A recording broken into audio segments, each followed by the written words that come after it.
Yes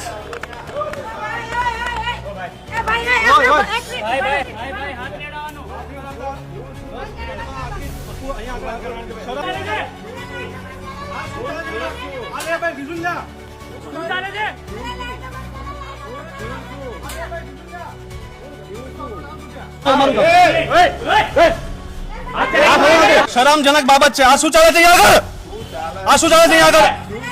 શું આપનું નામ શું છે? અહીંયા શું થયું તમે? આ શું છે? પરમિશન શું લેવા અંદર આવી? અને આમાં પરમિશન લેવાની હોય અમારે? શરમજનક બાબત છે. ઘાટલોડિયા વિસ્તાર મુખ્યમંત્રી ભૂપેન્દ્રભાઈ પટેલનો મત વિસ્તાર છે. આ વિસ્તાર છે ગૃહમંત્રી અમિત શાહ, કેન્દ્રીય ગૃહમંત્રી અમિત શાહનો મત વિસ્તાર. અહીંયા આગળ નજીકમાં ઘાટલોડિયા શાળા નંબર 2 છે. ત્યાંથી 100 મીટરના અંતરે પ્રતિક કોમ્પ્લેક્સના ખાંચામાં દેશી દારૂનો અડ્ડો ધમધમે છે. અહીંયા આગળ રહેણાંક વિસ્તાર છે. મહિલાઓ, નાના બાળકો બધાની અવર જવર છે. મુખ્યમંત્રી શ્રીને વિનંતી છે, તમારા વિસ્તારની અંદર જો આ રીતના દારૂના અડ્ડા ચાલતા હોય ને તો તમારા પદ પરથી રાજીનામું આપો. તમારા મત વિસ્તારમાં દારૂ વેચાતો હોય, તમે એ સંભાળી નથી શકતા તો આખું રાજ્ય કઈ રીતે સંભાળશો તમે? તમારા વિસ્તારની અંદર આ દારૂ વેચાય છે અને એક બે વ્યક્તિ હોય તો ઠીક છે, દ્રશ્યો બતાવીએ કે આખી મહેફિલ અહીંયા આગળ જામેલી છે. એવી તો કોની રહેમ નજર છે? એવું તો કોણ મદદ કરે છે આ બુટલેગરોને? અને પછી જીએસ મલિક કમિશનર શ્રી એમ કહે છે કે અમે અમદાવાદની અંદર ગુનાખોરી ઓછી કરી છે. ગુનાખોરી ઓછી નથી થઈ, ગુનેગારો સાથે હાથ મિલાવવામાં આવ્યા છે. ગુનાખોરી ઓછી બતાવવામાં આવી રહી છે, ઓછી થઈ નથી. હું તો એટલું જ કહીશ કે સૌથી પહેલાં તો ઘાટલોડિયાના પીઆઈ જગદીશ કંડોરિયા પોતાના પદ પરથી રાજીનામું આપે. તમારા વિસ્તારની અંદર, મુખ્યમંત્રીના મત વિસ્તારની અંદર જો આટલું મોટું સ્ટેન્ડ ચાલતું હોય અને તમે કંઈ કરી નથી શકતા, તમે ડરો છો આ બુટલેગરોથી, તો તમારે આ પદ છોડવું જોઈએ. અમદાવાદના પોલીસ કમિશનર જીએસ મલિક પોતાનું પદ છોડે, કારણ કે રાજ્યના મુખ્યમંત્રીના મત વિસ્તારની અંદર આ સ્ટેન્ડ ચાલે છે. સ્કૂલની બાજુમાં નાના બાળકો જે આગળ અભ્યાસ અર્થે આવે છે એ શાળાની બાજુમાં આ સ્ટેન્ડ ચાલે છે. હું તો એ પણ કહીશ કે રાજ્યના મુખ્યમંત્રી ભૂપેન્દ્રભાઈ પટેલ, તમારાથી ના થાય તો તમારા પદ પરથી રાજીનામું આપો. કારણ કે તમારા વિસ્તારની અંદર એક શાળાની બાજુમાં એક રહેણાંક વિસ્તારમાં જ્યાં બેન દીકરીઓ રહે છે એ વિસ્તારની અંદર દીકરીઓ બહાર નીકળતા ડરે છે.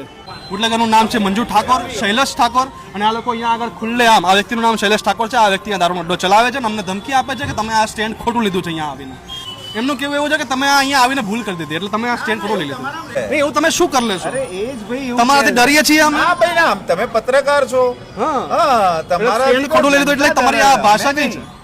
આ અડ્ડો કેટલા દિન બી ચાલે? તમે ક્યાં જોયું છે? તમે વેચો છો, આવી ગયું, કેપ્ચર થઈ ગયું છે. હું વેચું છું ને. હા. એવું બતાવે છે ને તો બતાવી દો.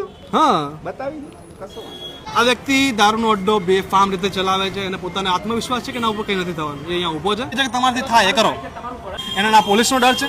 પીસીઆર અડધી કલાક થઈ, અહીંયા આગળ પોલીસ મદદ માટે નથી આવી. પોલીસ એમને સમય આપે છે કે બધું સંકેલી લે અંદર અને બધા ભાગી જાય. પોલીસ સમય આપી રહી છે. જે શાળા છે ઘાટલોડિયાની શાળા નંબર 2 મ્યુનિસિપાલિટીની, એની બાજુમાં જ આ ખાંચો છે, આ કોમ્પ્લેક્સ છે ને, અહીંયા આગળ અડ્ડો ચાલે છે. જુઓ,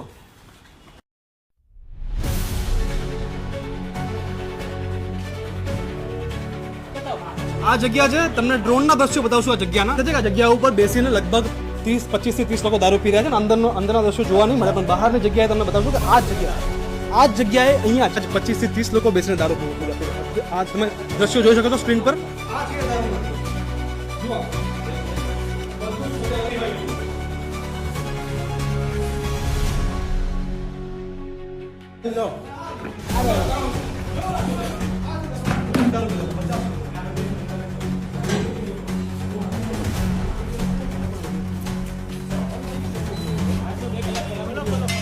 તમને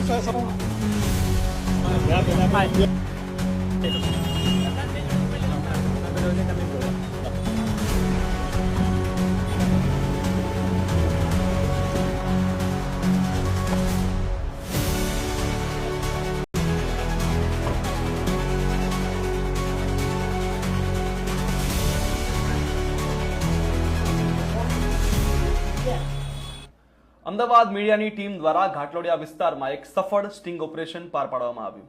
ઘાટલોડિયા શાળા નંબર 2 ની બાજુમાં દેશી દારૂના 2 અડ્ડા રાત દિવસ ધમધમી રહ્યા હતા. એના દ્રશ્યો અમે આપના સુધી પહોંચાડ્યા.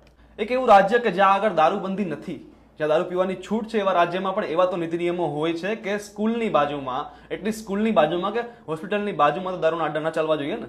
અને એક આપણું રાજ્ય કે જ્યાં આગળ દારૂબંધી જાહેર કરવામાં આવી છે, તે જ રાજ્યના મુખ્યમંત્રીના મત વિસ્તાર ઘાટલોડિયાની અંદર સ્કૂલની બાજુમાં 100 મીટરના અંતરે 2 દેશી દારૂના અડ્ડા ધમધમી રહ્યા છે, રાત દિવસ ધમધમી રહ્યા છે. એક રાજ્યમાં કે જ્યાં આગળ સરકાર મહિલા સુરક્ષાની વાત કરે છે, એ રાજ્યમાં રહેણાંક વિસ્તારમાં જ્યાં આગળ